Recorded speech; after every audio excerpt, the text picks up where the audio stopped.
Mrs. Murdock in her house in Westminster for the Carroll County Living History Project. Hello. Hi, Jackie. Let me first ask you, where and when were you born? I was born November 14th, 1932 in Ashville, North Carolina. Oh. I grew up there. Okay. Lived there all my life until, well, not all my life, but I mean my formative years, say. Yeah. And moved to Washington, D.C. when I was 19. Okay. So, you want to know about my life there? Yeah, tell me about your childhood. What was it like in North Carolina? Well, I was an only child. My mother and I lived with my grandparents, with lots of aunts and uncles, cousins, Big old family. house, it was a small farm, and I guess that was, the Depression years, but we didn't have to worry about anything because we had food, obviously, and my grandmother made everything on her old treadle sewing machine, and it was kind of in a way, a little house on the prairie experience, I guess. Real happy. You felt really free in those days. You weren't afraid of anything, and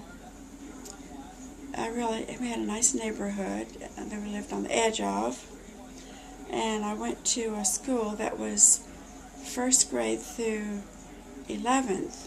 At that time, they didn't have 12 grades, at least not there. Gotcha. I didn't have kindergarten. I went to first grade when I was 5, and had to walk to school, probably a good mile, at least, and walked to church on Sunday, about 2 miles. We didn't have a car, and I had my grandfather at the time had a barn and a cow and some chickens, and so we kind of lived that way. And then when I got a little bit older, I wanted to get on the bus and ride to the schools in town, Right. because most of the kids that I knew went to school there. Right. So my mother finally said I could. So I'd ride the bus to junior high school, was then the 7th, 8th, and 9th, and then I went to another school for high school by bus. And Ashville was a beautiful place. I loved it, and knew everybody. It wasn't that small, but you sort of knew everybody, because my family had always been there. Mm-hmm. And I didn't go to college. I knew I wouldn't be able to afford to go to college, and I didn't really think about it too much. I took secretarial classes in high school so I could get a job when I got out of school. That was good planning. And I worked as a secretary in Asheville for a year, and then I moved with some friends to Washington, D.C. They had gotten jobs with the Navy Department. Oh. And so I thought that's what I would do. But when I got to Washington, I didn't want to do that. I went to work for the Holland America Steamship Line, and did that for 3 years, and met my husband, my first husband, who was in the Navy at the time. We had 3 kids. And then we moved to, when he got out of the Navy, we moved to Montgomery County. His family lived in Potomac, and we were living in Rockville. Mm-hmm. So we lived there until the kids were, the youngest was 9. Then we moved to a place called Brinklow in Montgomery County. We lived there, and that's when my marriage fell apart. And so then I met my second husband at church. And we got married a few years later, and he had 3 kids, I had 3 kids, so we had 6. A Brady Bunch.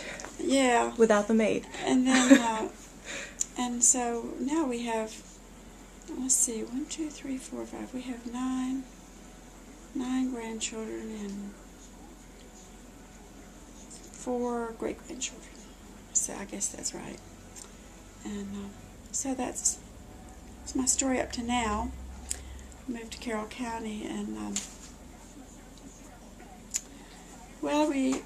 my husband, we were living in Howard County, and he wanted a business. He bought a business in Reese community, and I wanted an old farmhouse. I thought that was the best thing I'd always wanted, I guess because I grew up in one. Yeah. So we bought an old farm down off Gorsuch Road. A really neat place, lots of land and a creek running through it, and I loved it. But unfortunately, the driveway was like that, and you felt like you were falling off the earth when you pulled to the edge of it. And the winters were just horrific because of that. I can only imagine. So then I got sick. I had something called Guillain-Barré syndrome, and I was paralyzed for 6 months. And anyway, then later we moved to this house, and he wanted the business in the backyard, which is nice. And when I first came to Westminster, I was still recovering from that, and my son and his daughter and little child came to live with us here, so she could they were in between building a house, so she sort of helped me out so I could go to work and come home, and she'd have dinner and all that. Oh. I went to work for the Ascension Episcopal Church as the parish secretary, and I worked there for 16 years, and I thought Carroll County was a little hard for me to get used to, because I didn't think people were very friendly where we were living. But I learned later that everyone was working, so there really wasn't much chance. Like when we were younger, you had small kids, and you had neighbors that had small kids, like that. But it's a big difference when you're not in that kind of neighborhood. And most people work and drive away someplace to work. Right. But I got to know people through the church, and really lovely people that I met, and so I did that, and then I retired from there, and I haven't worked anywhere. Then after that I inherited my grandson for 3 years, raised him. How old was he at the time? He was 1 when I got him. Oh no! So I raised him here in this house, and then my granddaughter, one of my granddaughters, lived with me for a year, and then my mother got ill, and then I was back and forth to North Carolina all the time for a while, and then she passed away, and then my aunt, her sister, lived in my mother's house, so then I was back and forth there for a couple of years, so that kept me busy. Yeah. And then my son got ill. He's been really ill for 7 years. He has some kind of neurological disorder. I'm not sure what. They still don't know exactly, but he's in a wheelchair. So for the last few years, I've helped take care of him down there at his house. He lives down at Ashville in the caretaker house. His wife, she was caretaker. She was head of the office for years and years and years, and also lived in the house. So that's where they live, and now she's retired, so I don't have to go down to Mike's all the time. But I have one son in Tacoma Park, and he has two kids at home, and one just got married, and she's living in Anchorage, Alaska. Oh, Alaska! Wow. Yeah, she got married to a guy in the service, and they got married one day, and then 2 days later they started driving to all the way across the country, and then a ferry boat to somewhere up there, and then they had to drive up the Alaskan highway, and she said that was really awful.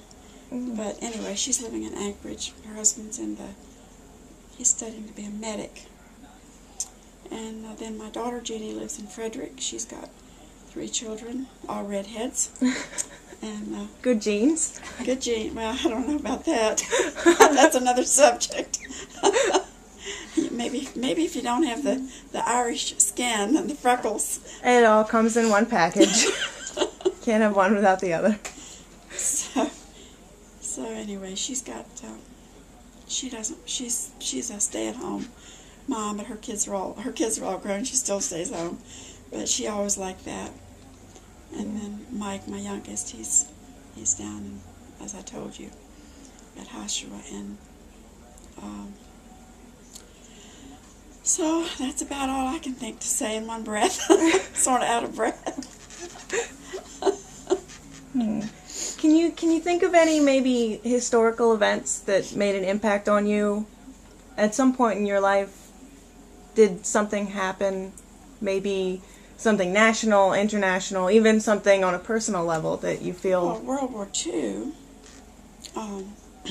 it didn't affect me, real close, of course, but I was very aware. At school, we had, they talked about it all the time, and we would make packages to send over to England to kids who they didn't have, very much food to eat because of the bombings and everything.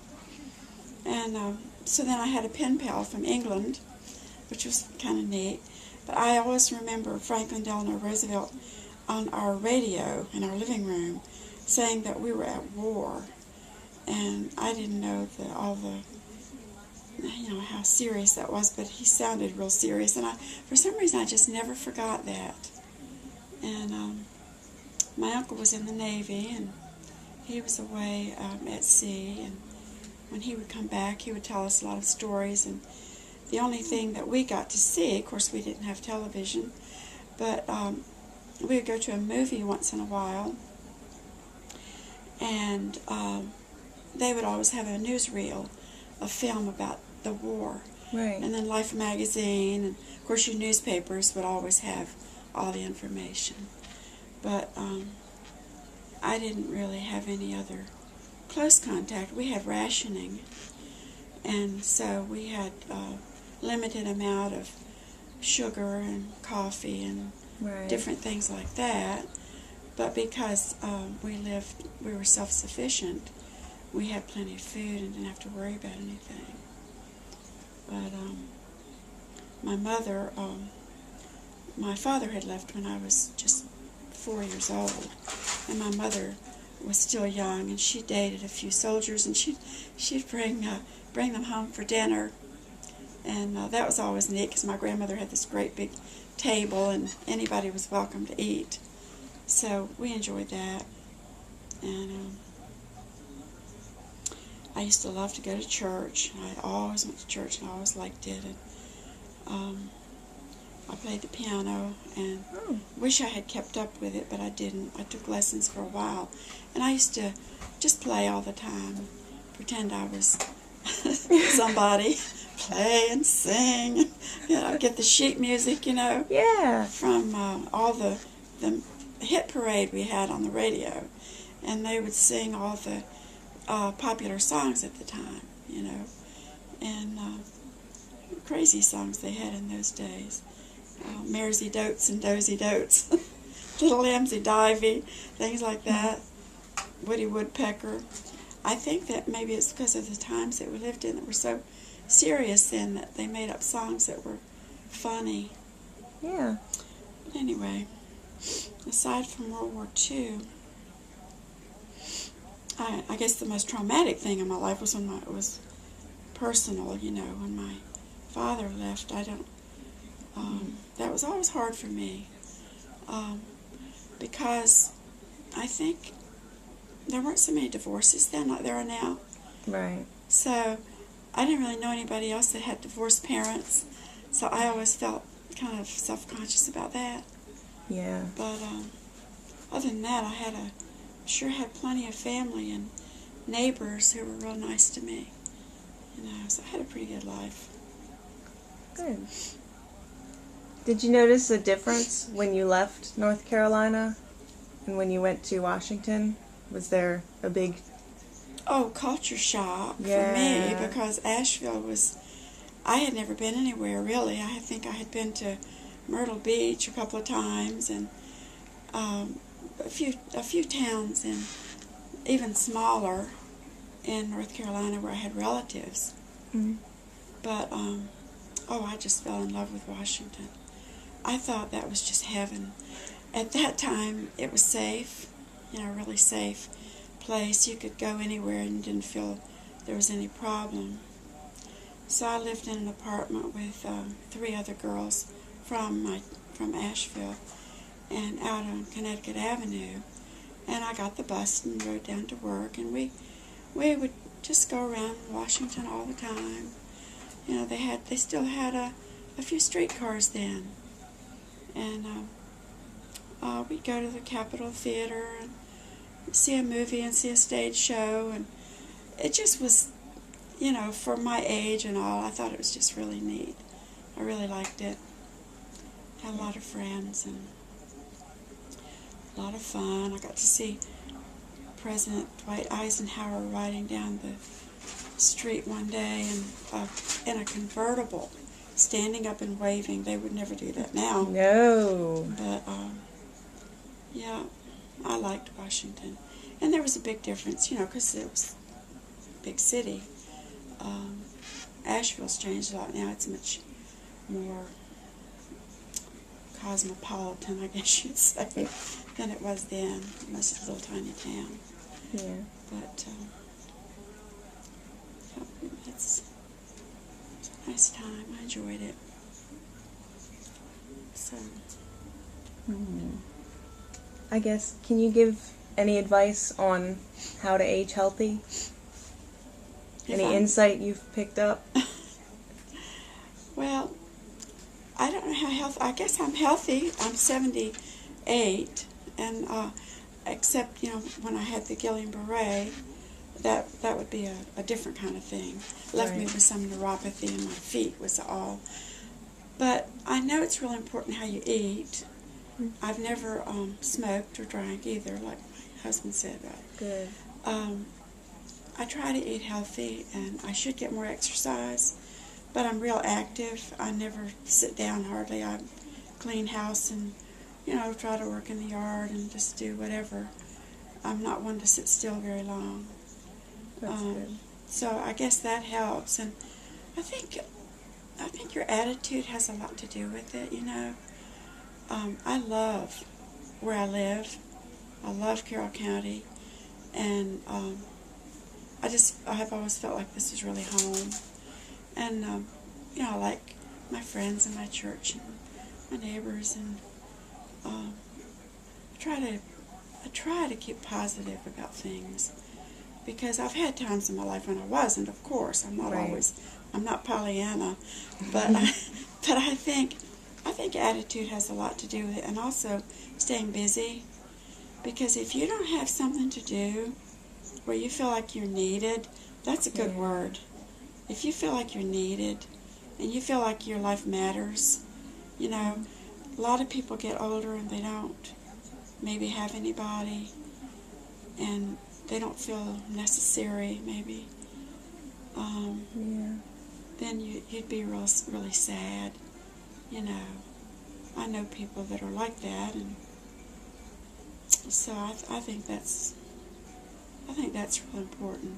Try to keep busy and be positive, and be around people that are positive helps too. Yeah. So other than being active in the church, which you mentioned, do you have any other hobbies that you recently started or maybe have had for a while? Something you enjoy doing? Well, I love to work in the yard, but as you can see, my yard, it hasn't been worked in a while because I have bad knees. But I enjoy that. I enjoy flowers, and I enjoy reading, and I enjoy, just doing things with church and with the Lions Club. I'm not a member, but I go to a lot of the functions, with my husband. And I keep active. I see the grandkids a lot, and I like to sew, and I like to make greeting cards, Oh. and I really enjoy doing that. I sort of make my own. I tried making a scrapbook, took a class, Oh. and I didn't like it. It just about drove me crazy, because every page there would be so many embellishments on the page. You can get that if you want. Oh, he should be there. I Yes, thought. there. Anyway, that wasn't my thing. So, but I like to make cards, and What do you use to make the cards? I cut pictures out of magazines, and Oh. I cut up old cards and take parts of them, and I like to do stamping sometimes, and mostly I just try to do like layer things, pictures and dried flowers, and just whatever I can think of. That's a good way to relax. Yeah. Sit and play. I call it playing paper dolls, which is what I loved to do when I was a kid. I love paper dolls. And you're recycling too. You're Yeah, recycling old yeah, cards, and right. that's neat. So whenever I get a chance, I do that.